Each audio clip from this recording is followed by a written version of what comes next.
Good morning everyone. तो चलिए आज हम देखते हैं चैप्टर 3। चैप्टर का नाम है the establishment of the Delhi saltanat. The establishment of the Delhi saltanat. Delhi सल्तनत का एस्टेब्लिशमेंट कब हुआ था? 1206 से टू 1290, मतलब दिल्ली सल्तनत पे जिसने शासन किया उसने 1206 से 1290 तक किया।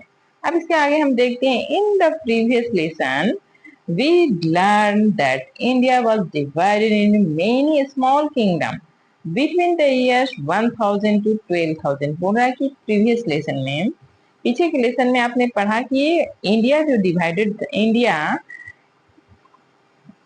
1000 से 1200, एक है 1000 से 1200 सन में क्या था? बहुत छोटे छोटे पार्ट में डिवाइडेड था। बट 1200 में the Turk established a powerful kingdom. लेकिन 1200 ईस्वी में हमारे देश में कौन आया? टर्क लोग आए। टर्क मतलब जो टर्की, जो आप तुर्की आज देखते हैं, वहीं से के लोग जो थे उन्हें टर्क बोला जाता था। तो टर्क इस्टेब्लिश, वो अटैक करते हुए, आक्रमण करते हुए भारत आए और उन्होंने एक भारत में एक बड़ा सा किंगडम स्थापित किया, Delhi in north India. The kingdom came to know as the Delhi Sultanate। उनके उनके राज्य क्षेत्र को क्या बोला जाता था? दिल्ली सल्तनत। And it's ruler extend their control practically over the whole of India। बोल रहे हैं कि इसके जो रूलर थे, बाद के जो रूलर हुए, रूलर एक्सटेंडेड विस्तार किए उनका अपना कंट्रोल प्रैक्टिकली, मुख्य रूप से over the whole of India, the world. Sultan means, तो वो बोल रहा है कि जो वर्ड होता है, सुल्तान होता है, उसका मतलब होता है रूलर। इन अरेबिक, उनकी भाषा थी अरेबिक, तो अरेबिक में जो सुल्तान का मतलब होता है रूलर। हाँ, सल्तनत का मतलब होता है किंगडम। सल्तनत का मतलब होता है जो उनका राज्य क्षेत्र होता है, साम्राज्य होता है। In this lesson, we shall learn how the Turk Sultan established their kingdom in Delhi। बोल रहा है कि इस लेसन में हम पढ़ेंगे कि कैसे टर्क लोगों ने अपना किंगडम स्टैब्लिश किया। द दिल्ली सल्तनत, यहाँ देखिए, द दिल्ली सल्तनत year in year 1206 AD।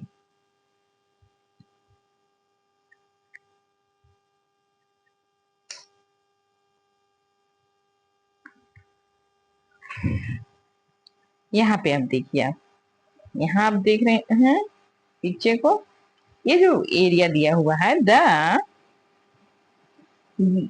Delhi सल्तनत इन ईयर 1206 में इतने क्षेत्रों में, इस क्षेत्र में, भारत के इन क्षेत्रों में टर्क, जो टर्क शासक थे, उनका शासन, साम्राज्य विस्तारित हो गया था।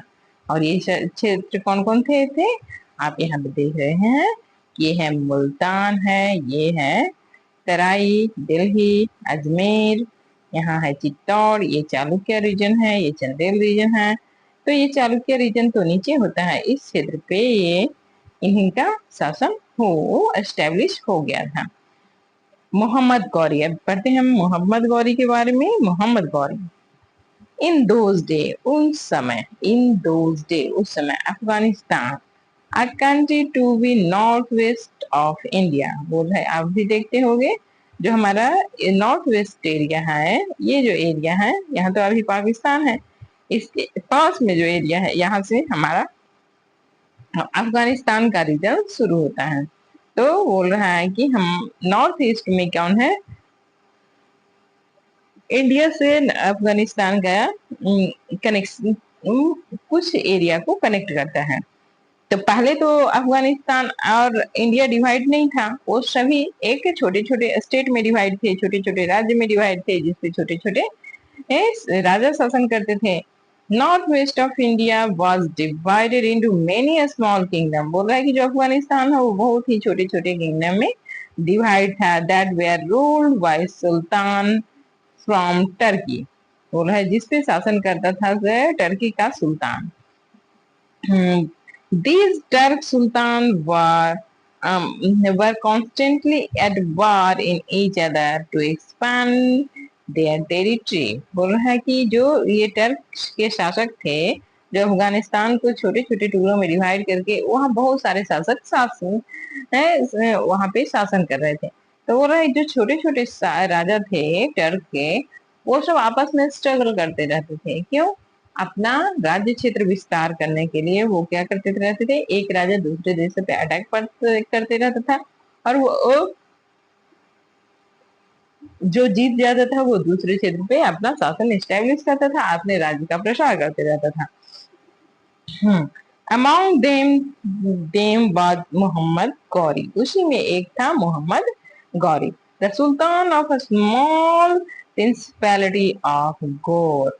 बोला गौर जो था एक क्षेत्र है, वहां पे अफगानिस्तान का एक छोटा सा क्षेत्र था गौर, वहां पे का शासन था Mohammad Gauri. He tried to expand his empire, वह भी चाह रहा था कि मेरे ये अब छोटा सा एम्पायर है, वो छोटा सा टेरिटरी है जिसपे मैं शासन कर रहा हूँ, तो उसको बड़ा कर लूं। तो इस कारण वह भी कहीं न कहीं किसी न किसी क्षेत्र में क्या कर रहा था, अपने क्षेत्र का एक्सपैंड करने के लिए वो युद्ध हमेशा किसी ने अपने आस पड़ोस के राज्यों से स्ट्रगल करते रहता था। Iran into Iran, but he tried to expand his empire into Iran। वह चाह रहा था कि हम अपना जो क्षेत्र है ना वो ईरान की तरफ एक्सपैंड कर लें। क्या अगर आप वर्ल्ड मैप देखेंगे तो देखेंगे कि हमारा जहां से एरिया, जैसे ये मान लीजिए कि यहाँ तक पाकिस्तान है, हाँ? इसके इसके बाद से क्या होता है, ईरान और यहाँ पे अफगानिस्तान और ईरान जो होता है, अफगानिस्तान से कुछ दूरी और ईरान दोनों का बॉर्डर क्या होता है, एक दूसरे से बॉर्डर क्लैश होता है, मतलब बॉर्डर दोनों का मिलता है, ईरान और अफगानिस्तान का। तो जो घोर था वो बॉर्डर एरिया अफगानिस्तान के बॉर्डर पे था, और वो चाह रहा था कि हम ईरान की तरफ अपना राज्य का विस्तार करें, लेकिन but was defeated by Shah of Khorasan. बोला जो वहां पे जो शासन कर रहा था Shah of Khorasan, eastern Iran का जो किंगडम था, ईस्टर्न ईरान का जो राजा था वो शाह शाह ऑफ खुरासान, वो उसने उसे मोहम्मद गौरी को क्या किया, हरा दिया। He then had no alternative but to turn his attention eastward toward India। अब बोल रहा है, अब वो ईरान की तरफ बढ़ना चाह रहा था, ईरान की तरफ वो बढ़ नहीं पाया, तो अब उसके पास एक ही ऑप्शन बना कि वो इस तरफ नहीं आए तो अब वो इंडिया की तरफ टर्न कर गया, क्योंकि उस समय तो इंडिया इंडिया स्पेसिफिक नाम तो था नहीं, वह अफगानिस्तान से उस ईस्ट में नहीं हो गए, तो ईस्ट अफगानिस्तान के वेस्ट में वो सोचा कि क्यों नहीं इधर अपना किस्मत को आजमाया जाए।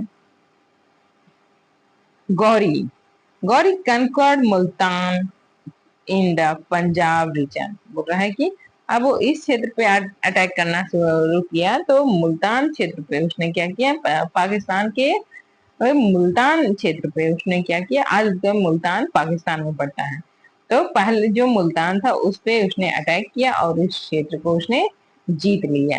एंड देन अटैक गुजरात, फिर उसने क्या किया, गुजरात पे अटैक किया, उसके बाद उसने गुजरात पे अटैक किया।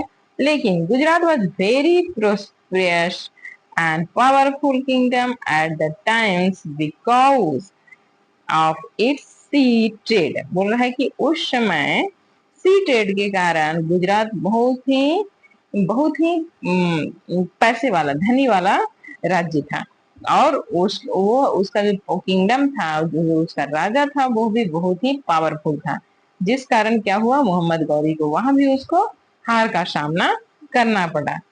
इट्स चालुक्य किंग भीम, जो कौन था वहां का राजा, चालुक्य किंग था, भीम था, डिफीटेड हिम इन बैटल, युद्ध में चालुक्य किंग भीम ने मोहम्मद गौरी को हरा दिया।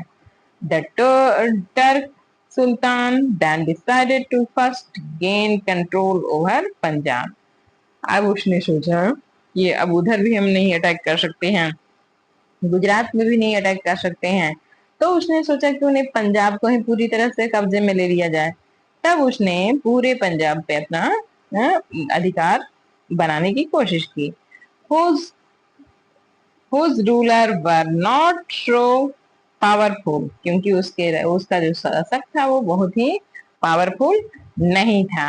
He gradually established his hold over Punjab, सीधे धीरे धीरे उसने पूरे पंजाब पे अपना शासन स्थापित कर दिया।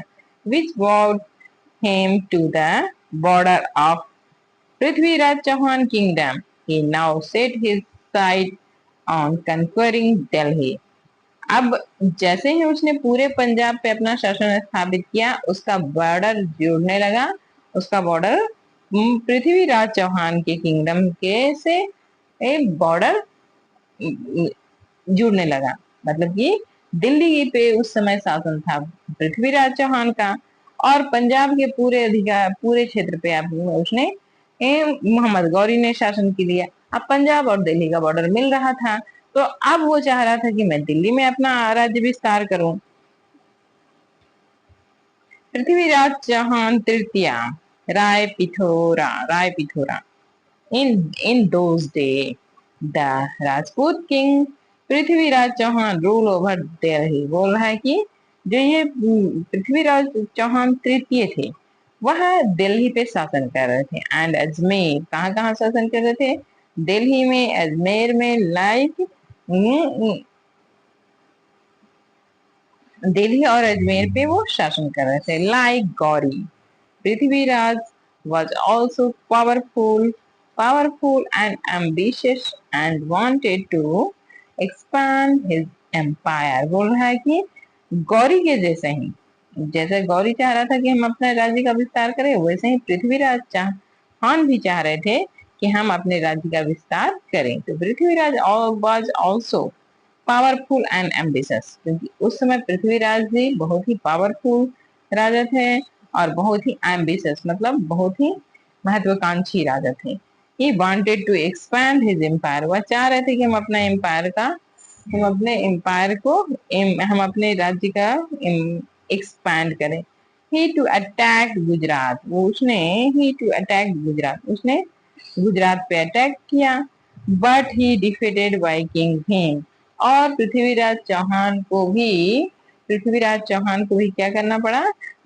चालुक्य किंग भीम से हार का सामना करना पड़ा। He then turned his attention to the kingdom in the east but again failed to conquer them। बोला है कि उसने फिर से He then turned his attention, उसने फिर से अपना अटेंशन को क्या किया? ईस्ट की तरफ विस्तार किया। गुजरात पे तो वो अटैक किया तो वो हार गए, तो फिर उसने अपना अटेंशन गुजरात से हटा के अपने ईस्ट में किया, लेकिन वहां भी उन्हें कुछ हासिल नहीं हुआ, वहां भी उन्हें हार का सामना करना पड़ा। So he was left with only one alternative. अब बोल रहा है कि उसे गुजरात के साइड मतलब कि साउथ वेस्ट में भी उसको अटैक किए, तो उन्हें क्या हुआ? उन्हें हार का सामना करना पड़ा पृथ्वीराज चौहान को। ईस्ट की तरफ किया तो उधर भी हार का सामना करना पड़ा। तब उसके पास अब एक ही अल्टरनेटिव था और वो था पंजाब, और पंजाब पे कौन था? मोहम्मद गौरी। और मोहम्मद गौरी भी चाह रहा था कि हम पृथ्वीराज चौहान से टक्कर लें ताकि हम अपना राज्य का विस्तार कर सके। और पृथ्वीराज चौहान सोच रहे थे कि हम मोहम्मद गौरी को हराकर हम वहां पे अपना राज्य विस्तार करें।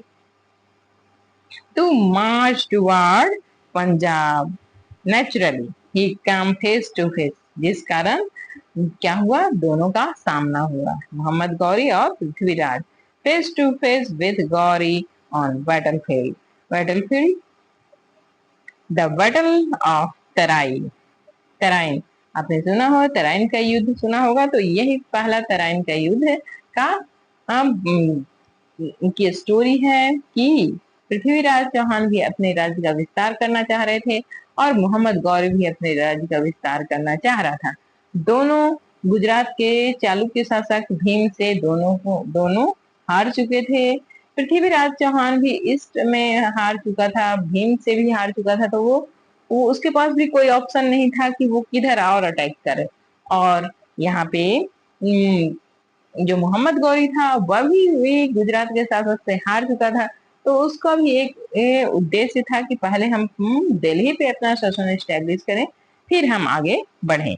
Mohammad Ghori and Prithviraj faced each other on the battlefield at at a place called Tarain in a year 1191. Muhammad Ghori और पृथ्वीराज दोनों एक दूसरे को युद्ध के मैदान तराइन के युद्ध में 1191 में दोनों ने युद्ध के मैदान कौन से तराइन की पहली लड़ाई, इसी को बोला जाता है तराइन की पहला युद्ध। तराइन की पहली लड़ाई में उन्होंने एक दूसरे को सामना किया। पृथ्वीराज इमर्ज द विक्ट्री बोल रहा है पृथ्वीराज इस युद्ध में कौन विनर हुआ, कौन विजेता हुआ, तो पृथ्वीराज चौहान हुआ। तराइन की पहली युद्ध जो 1191 में लड़ी गई थी उसमें पृथ्वीराज चौहान विजयी रहे थे। Gauri was grievously wounded in the battle but he managed to escape. वह बुरी तरह से युद्ध में घायल हुआ था लेकिन वह भागने में सफल हुआ। वह पूरी तरह से युद्ध में घायल हुआ लेकिन वो क्या हुआ, वह भागने में सफल हुआ। He spent a year preparing for the next battle. बोल रहा है कि वह 1 साल तक का इंतजार किया और वो युद्ध की तैयारी करते रहा। वह युद्ध की तैयारी करते रहा, मतलब अपने अपने आप को और धारदार बनाते रहा ताकि उसने पृथ्वीराज चौहान के युद्ध कौशल को देखा कि वह किस तरह युद्ध जीतता है। उसने भी अपने आप को उससे बेटर करने की कोशिश की और वो फिर से 1 साल बाद फिर से रेडी हो गया युद्ध करने के लिए। Returned to once again face Prithviraj Chauhan at Tarain in 1192. 1192 में वो फिर से पृथ्वीराज चौहान से युद्ध करने के लिए रेडी हो गया। Prithviraj Chauhan had a large army consisting in infantrymen and many elephants and horses. Several small rulers and feudal also joined him in battle. बोल रहा है कि पृथ्वीराज चौहान के पास बहुत बड़ी आर्मी थी और बहुत सा बड़ी इन्फेंट्री थी। इन्फेंट्री का मतलब होता है जो पैदल सैनिक चलते हैं, पैदल सैनिक जो रहते हैं वह उन्हें इन्फेंट्री मैन बोलते हैं। और उसके इनके पास बहुत सारे हाथी थे, बहुत सारे घोड़े थे, बहुत सारे स्मॉल जो रूलर थे। आपको मैंने पहले बताया था कि एक राजा होते थे जिसके अंडर में बहुत सारे स्मॉल छोटे छोटे राजा होते थे और उसके अंदर बहुत सारे फ्यूडल राजा भी होते थे। फ्यूडल होते थे जो जो गवर्नर होते थे वह छोटे छोटे राज्यों पे जहाँ पे उन्हें शासन करने के लिए राजा की ओर से सहमति मिल जाती थी तो वो वहां के फ्यूडल बन जाते थे। तो उन सब ने पृथ्वीराज चौहान का सपोर्ट किया।